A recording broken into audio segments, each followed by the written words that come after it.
Friends, ఈరోజు 9th అసైన్మెంట్‌లో భాగంగా అంటే ఆ రోజు నేను గ్రూప్ డిస్కషన్‌లో పాల్గొనలేదు కాబట్టి ఒక కథను ఎంచుకొని గ్రూప్‌లో చెప్పాలి అని చెప్పేసి అన్నారు. 10 నిమిషాల వరకు టైం ఉంటుందని చెప్పారు. కానీ నేను ఆ రోజు లేను కాబట్టి ఈరోజు చిన్న కథను నేను చెప్పడం జరుగుతుంది.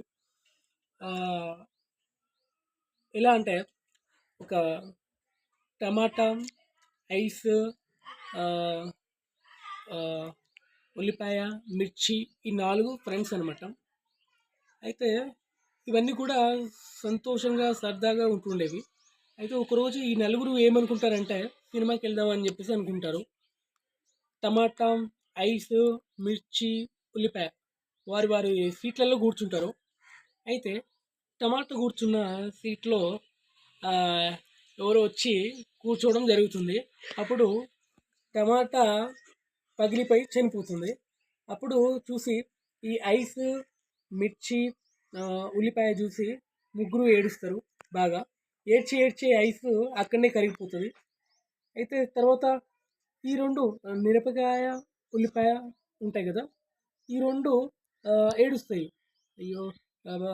ఈ 2 చనిపోయినాయి అని చెప్పేసి. టమాటా చనిపోయిందని ముగ్గురం ఏడిస్తే ఆహ్, ఐస్ కూడా చనిపోయిందని చెప్పేసి. ఈ బాధ మర్చిపోవడానికి ఏదైనా హోటల్ పోదామని చెప్పేసి ఈ మిర్చి, ఉల్లిపాయ అనుకుంటాయి.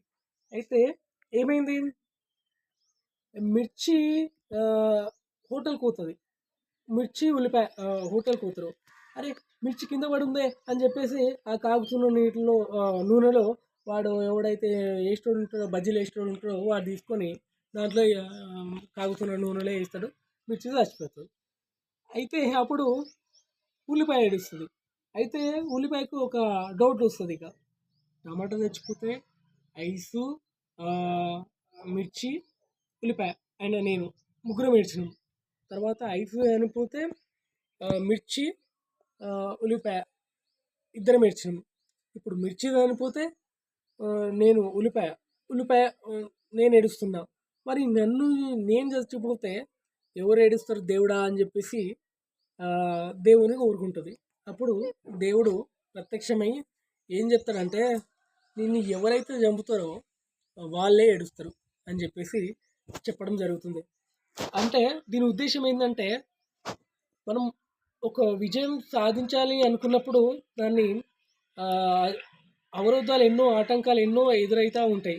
కానీ మనం దాన్ని దాటుకుంటూ ముందుకు పోతూనే ఉండాలి. ఒకవేళ మనల్ని అణగదొక్కాలని చూస్తే వాడే ముందు పతనమవుతాడు అని నేను స్టోరీ చెప్తాను.